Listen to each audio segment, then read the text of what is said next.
Board games are a pastime and a tradition for many. Today we're going to show you a new twist to family game night. Plus, a former Delmarva landmark comes closer to being resurrected. What it's taken to turn the light back on, and how much longer before it's a beacon for many. And we're in the kitchen with Chef Ronnie Burkle, the Northeast Seafood Kitchen. Today we are whipping up a tuna dish with fresh corn salad. Delmarva Life starts right now. Good afternoon, everyone. I'm Lisa Bryant. I'm Jimmy Hopple. Welcome to Delmarva Live from historic Studio D. And we would like to thank our studio audience today.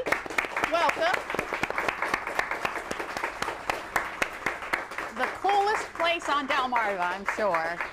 You know why? Quite literally, right? Because you're here. Oh, no, because no, we have air conditioning. Oh my goodness, it's hot outside. It is. I feel like a broken record. You know. It's absolutely ludicrous. Yeah.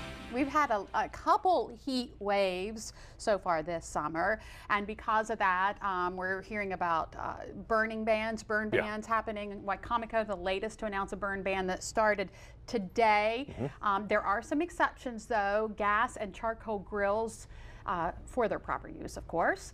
Campfires at Roaring Point and Sandy Hill campgrounds, which must be monitored at all times. All such campfires shall be confined to designated fire rings, grills, fire pits, fireplaces, and other facilities. In other words, not the woods. Yeah, exactly.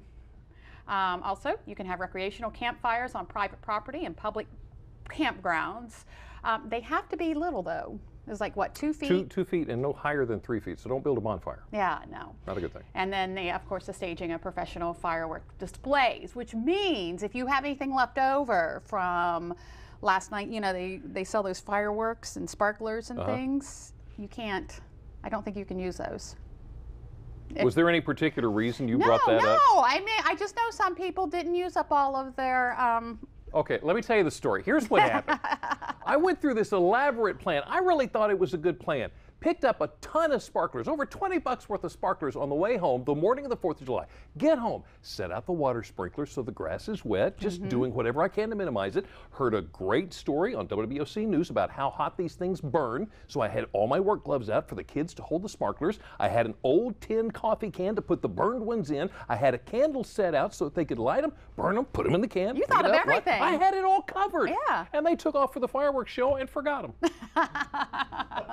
I've got 250 sparklers and I have no idea what I'm going to do with them. Man, you can't burn them. It's going to be a heck of a birthday cake. No. Like, I can't burn them. I don't want to keep them. I don't want to keep something like that till next 4th of July. That's true. If, God forbid, something should happen and a fire starts, those things get lit and you never put them out. Yeah. So I don't know what to think. I don't know. But anyway, if in Wicomico County, if you break any of the rules for the burn ban, you could be fined $500. They're very serious about this. Yeah. Also, go in Wicomico County, staying in Wicomico County, they're opening a cooling center. It's open now, I believe. At the Civic Center? It opened up this morning? From 10 a.m. till 8 p.m. Through the 7th. So a couple more days. Right. The heat wave's going all the way, I think, through the weekend. Really? It's not supposed to break until, I think, Monday.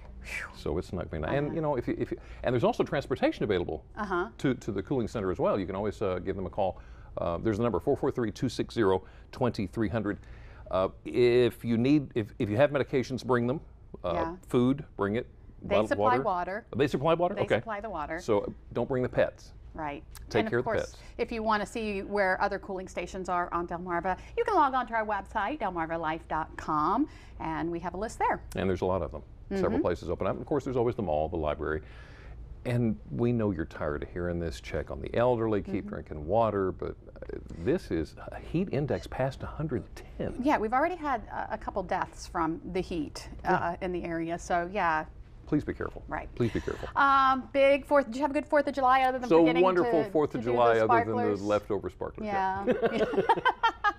A lot of people went out and saw all of the fireworks, and we asked for some viewer pics. We got a few there. Pretty cool. This is from Ocean City, the fireworks there. John and Brandy Wagner of Berlin sent us this picture. Nice little picture of the fireworks. Also, we have another one. Speaking of sparklers, apparently they did not forget to get out the sparklers. This is big sister Emily showing Gunner sparklers for the first time, and if you can see, he's got that wide-eyed look. Wow, this is awesome. Yeah. So. And how about have we got that picture from the from the 2012. Oh, yeah. We got a picture from the 2012 American Legion Independence Day Parade. This one up in Dover. There it is. Uncle Sam made an appearance. This is going down State Street in Dover on Wednesday. And I think we have one more picture of the, this is the 436th Airlift Wing. Came out for the parade, all in their, what do you call it? The not fatigues, BDUs? I don't know. Is it? Well, yeah. I call them fatigues. I don't know. Camo. Camo. But it was nice to see them out there in Great Dover. job, guys and ladies. Thank you for all that you do. Okay, let's give them a hand. Certainly deserving of the 4th of July parade. That's why we celebrate. That's it. Exactly. Okay, so we got good news. We got bad news. Okay. The good news is we've got a new Indian River Inlet Bridge. Oh, yeah. It's That's beautiful. Awesomely good news. The bad news is, there's the new one. Isn't that nice? The bad news is now we got to get rid of the old Indian River Inlet Bridge. Okay. The good news is they're going to use old-fashioned techniques that date all the way back to ancient Egypt. What? The bad news is it's going to take forever. The good news is the Delaware State Seashore Park parking lot will have a new parking lot from the crushed concrete from the bridge. The bad news is they got to figure out what to do with all the girders. Okay, wait. I lost track. How much good news compared to bad news? They were going to break up the old bridge and make artificial reefs out of it. Oh, okay. Which I thought was a great idea. That's a great idea. But apparently they can't dump it with all the rebar that's inside the concrete. So they've got to bust it up to get the rebar out. And when they bust it up to get the rebar out, the pieces are too small to use for a reef. Oh. So they're going to go ahead and crush it even more and make the parking lot. And how much is that going to cost? $11.6 million. Ooh. Almost as much as it took to build the new bridge. And that's not counting having to start over again. Oh my goodness. So, why don't they just blow it up? No, I'm just kidding. I'm just kidding. I think it's a great idea. The fishermen in the boats underneath might not like it. Might not like that. Quite so much. That's interesting. It's a good. I haven't been across the bridge yet. Did they not think about this before? Well, too many questions. Yeah, let's don't go there. I'm not gonna go we can there. spend the rest of the afternoon on that. There was a great story in this morning's Daily Time. I meant to bring it down with me. Their line says John Kerry accomplished what many other aspiring lifeguards do each year when he successfully completed the Ocean City Beach Patrol Surf Rescue Academy, passed a myriad of tests that will allow him to sit in a stand this weekend. It's like, wow, you got to go through all that to sit in a stand. Well, here's the reason why. This picture is actually from 1979. Oh. John is a doctor. Okay. And he spent a summer with the Ocean City Beach Patrol 30 some odd years ago and loved it so much, he went back out and re-qualified at 53 years old. Good for him. He had to go through the whole thing, starting from the ground up and go up. And he met his wife at the beach. And since then, as everybody's life goes on, you get busy, you got things to do, you got kids to grow up, you got work to do. He had his studies for becoming a doctor, and he couldn't go to the beach. And he thought, you know what? I'm going to go back to the beach. There you go. So he requalified as a lifeguard. So he's doctor by week, lifeguard by weekend. Lifeguard by weekend. That was pretty cool. I think I would want him to rescue me because, you know. I'm drowning and I want him. I want him. No, you. I'll take him. Move along. Go down the way a little way. UMES and volunteers from UMES as well as Somerset County Schools are going to get together. At least that's the plan. Yeah. Because they're going to spruce up the Minoan River Park. Oh, they're in Princess Anne. Yeah, here in Princess Anne. Here's a quick outline map of where it is. Clifton Harcum and Philip Thomas thought of this idea back in 2009. Okay, at the time they were on staff at UMES. They've been trying to figure this out, what would be the best way to do it. Well, now they're on the Board of Education and they can actually make it happen. Oh, okay. So with their ties to UMES and their ties, of course, to the Somerset school system, they can get everybody together and say, let's go fix this up. Right. Which is a great idea. So hopefully they'll get that. They're planning on 4 or 5 phases to actually accomplish it. But it's going to be awesome. It is. It's going to be great. Right there behind the police station on Beckford Avenue, if you know where it is. Yep, been there. Yeah. Hey, have you guys heard about this thing where you might lose your internet on Monday? Has anybody heard about that? Heard about that? I didn't hear about it until this morning. I heard about it. Yeah, I heard. You know, it was one of those things where I kind of heard about it, but wasn't paying attention to it. Filed it away. Yeah, but now I'm paying attention to it a little bit more because they're talking about it more. Apparently, if you have, some people might lose their internet on Monday, the 9th, because they have a particular malware. Yeah, yeah. It's kind of like a virus, but Yeah. it's a little program that gets on your computer and really causes issues. Yeah, so I guess there's been a lot of, there it is that it right there? Well, yeah, that's one of the warning signs that you might get from your Norton or McAfee if it finds it. What the deal is, apparently this malware came out almost a year ago. And for, I don't know why June 9th was the date. July 9th? Or July 9th, I'm sorry. But if you still have it on your computer, it's going to fire up. It will kick you off the internet completely. You will come to a screeching halt. You'll not go anywhere. Then what?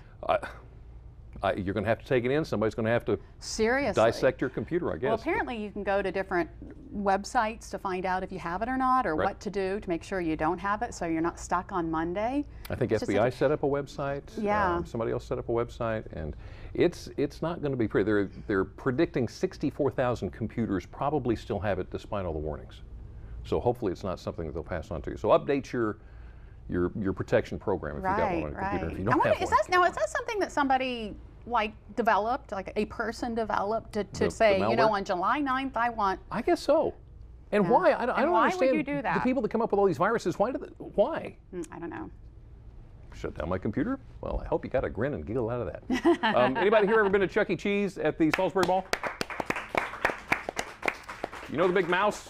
The big mouse. I'm glad you didn't say rodent. Well, I guess I should say rodent. Chuck E. Cheese, the company that came up with Chuck E. Cheese a couple of decades ago, they're going to change the image to a new rock-playing rat. Rock-playing rat?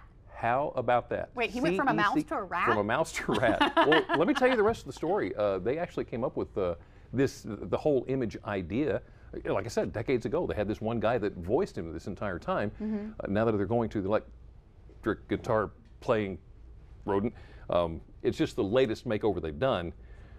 But did you know that some of the first images were of a New Jersey rat, sometimes holding a cigar? Seriously? That's what it was when they came out with it. And it was a rat? And it was a rat. So Chuck E. Cheese is a rat? Well, he was. He was. Now he's just cool. Now he's just cool. He's a rockin' cool rat. I don't know. I just play the games. I don't know. I haven't been there in a long time. No. We were happy and tickled to show you all the wonderful pictures of patriotic dogs and how people were decorating them. But has anybody ever seen a patriotic cat? Oh. How about this? Aww. We have some lovely pictures here this morning of a patriotic cat. Moving right into this. Look closely at this. I love this picture. I love that one. I don't know why. Okay, now this one, when you think about our troops and you think about your cat, you ever think of that? Oh, no. I don't know which one I'm to be most scared of. Where did you find these? And then there's this one. Oh, yeah. I don't think I'd like to see that one. How Can you in the imagine world, seeing that coming at you? I'm trying to figure out how they got the cat to stay still long enough to paint stripes and stars. A little bit of catnip. And how mad the cat is now. Get this off of me. Oh my goodness. Still to come on Delmarva Life, take a look at this. Some items that tell a story of days gone by in baseball's Negro League. How you can get in on this history lesson, that's next. And Northeast Seafood Kitchen is in the kitchen, our kitchen, with us this afternoon, showing us a salad and seafood dish you're sure to love. Delmarva Life, life at its best, here on Delmarva. Delmarva Life is brought to you by Sussex County Federal Credit Union, guiding you to your financial future. Peninsula Regional Medical Center, honored to serve the entire Delmarva Peninsula since 1897. And your local York and Mitsubishi dealers.